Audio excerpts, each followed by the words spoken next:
Harmony loves sea blue and white. These are colors that are calming and pure.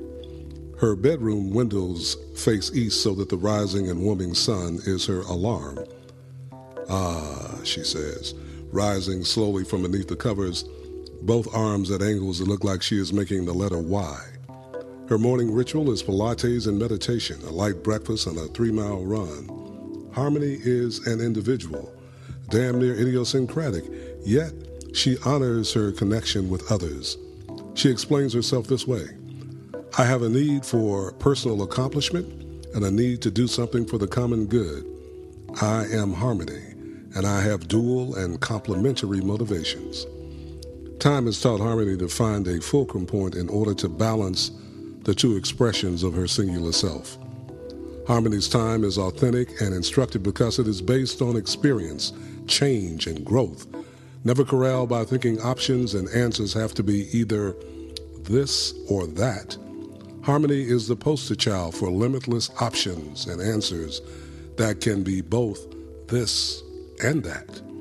Linear time never invites Harmony over for coffee, brunch, or barbecue. The neighborhood where linear time lives is gated. Everyone has a privacy fence in the backyard, and the community center is spotless, antiseptic, and used only for biannual community meetings where neighbors stare through each other as they talk mechanically about keeping the neighborhood up. The residents in the gated community called linear time have great difficulty finding a fulcrum point between the individual need for accomplishment and the need to do something for the common good. This doesn't mean that the residents of linear time are unable to agree on some things and use those agreements to take vigorous action. They learned early on, for example, how essential it was to get those living outside their gated community, which of course is most of us, to get us to believe the hype. And what is the hype? The hype is that the world is a segmented and fractured place, devoid of intrinsic meaning. It is a place where you are on your own. It is a place where you better get yours because, well, you know, God bless the child that got his own. Media and schools are used by those who live in the gated community called linear time to strip mine the hearts of the people so that their souls can be more easily accessed. Open souls have no filtering defense for misdirection and obfuscation, the primary tools used to remove the creative dimensions of the people's souls. Entertainers, athletes, and various reality performers are presented as archetypal embodiments of what those outside the gated communities of linear time ought to strive for. So the people outside the gates are taught to never remember. Life must be lived as a series of discrete moments, each a world unto itself. And this is the great misdirection, to teach people that progress is free from the currents of personal, family, racial, and cultural history. Progress is presented as a voyage in a rudderless ship on the open seas whose success is entirely dependent on the exploits of the extraordinary individual. Obfuscation is another story. The Urban Dictionary defines blowing smoke up your ass as, quote, giving a gratuitous and insincere compliment, possibly to deceive, close quote. Thus, obfuscation amounts to blowing smoke up the collective ass of those living outside the gated community of linear time. So when those outside the gated community of linear time see, pick one, Mary J. Blige, Martin Lawrence, Halle Berry, T.I., LeBron James, or some other entertainer, athlete, performer, the media impression created is that these are the people and the life that those outside the gated community should aspire to. This is not a slap at the success of these women and men.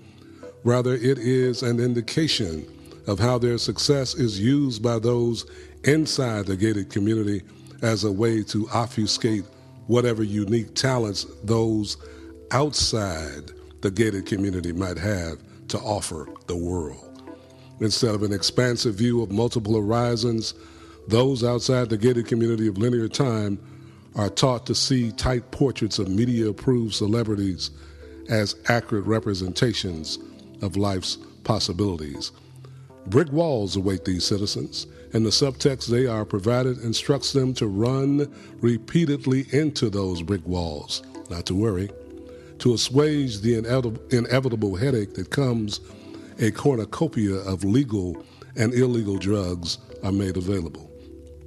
It is no surprise that those who live in the gated community called Linear Time have taken out a restraining order on brother Fulcrum Point. Why wouldn't they? Having dissed his mama, Harmony, the residents of Linear Time have no love for brother Fulcrum Point. The residents of Linear Time fear Fulcrum Point, brother Fulcrum Point, because he brings balance.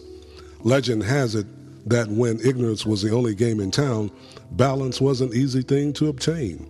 If one thing was larger than the other, the smaller one was either mashed into the larger one, destroyed, or both. The bottom line was always the same. Big got bigger, and the other guy was consumed or co-opted or set on a trajectory of a falling star. The good residents of Linear Time love destruction. It is always carried out with solemn inevitability. A huge picture of a bearded Charles Darwin is affixed to the west wall. Survival of the fittest, baby. Survival of the fittest, boys. But the people outside the gated community called Linear Time had other ideas. In fact, many of these citizens delighted in finding ways to balance difference. In fact, they brought brother Fulcrum Point in as a paid consultant to teach them about balance. What you have to understand, this is Fulcrum Point talking, what you have to understand is that the weight you assign your experiences is seldom static or uniform. So locating the Fulcrum Point for harmony requires a consciousness capable of dynamic calculations, a consciousness that does not see change and uncertainty as afflictions. I'm not getting that. Why would anyone see change and uncertainty as afflictions? Look, the easiest answer is insecurity. But it goes deeper than that. It lives in what Marimba Ani calls the utamawazo, or the general premises and assumptions of a culture. Okay, I'm feeling you, but could you be more specific? Look, the inequality of your children, you, your mama, them, and all the way back to the first contacts with our sisters and brothers in the gated community called Linear Time, all of this flows from a segmented view of the world. It is a view that assumes the worst of every thought, action, or deed. Your sisters and brothers in the gated community called Linear Time fear me because I can help bring balance. And what is balance if it is not justice? Brother Fulcrum Point from the center of a horseshoe crowd who now give him a staccato cacophony of approvals ranging from the righteous amen, my brother, amen, to the throwback radical of teach, my brother, teach. And so he does. So he does. The good citizens who live beyond the community called Linear Time, those there assembled in the horseshoe listening to Fulcrum Point lay it down, are now breathing as one. For no apparent reason, in unison, they quote the following stanza from Robert Frost's poem, Mending Wall. Before I built a wall, I'd ask to know what I was walling in or walling out, and to whom I was like to give offense. Something there is that doesn't love a wall, that wants it down. The good citizens who live outside the gated community called Linear Time are getting it now. Their sisters and brothers who live in the gated community fear balance because it requires involvement. They would have to come down from the plateau and work in the valley with the people. How disconcerting is that? To have to listen to and interact with people who don't act like you, and people who don't think like you, and people who may not look like you. The people in the gated community called Linear Time have a relapse. Fragments of personal and family history emerge. Oh, hell no. We can't have these people rolling up in here. Rumor says they held a special call meeting at the community center. The result? They added 5 more feet to the wall and tabled a motion to explore hiring the people outside the gated community to dig a moat. The residents of Linear Time want to contribute to the global economy by making serfdom the sole service of a new multinational. Progress is a bitch.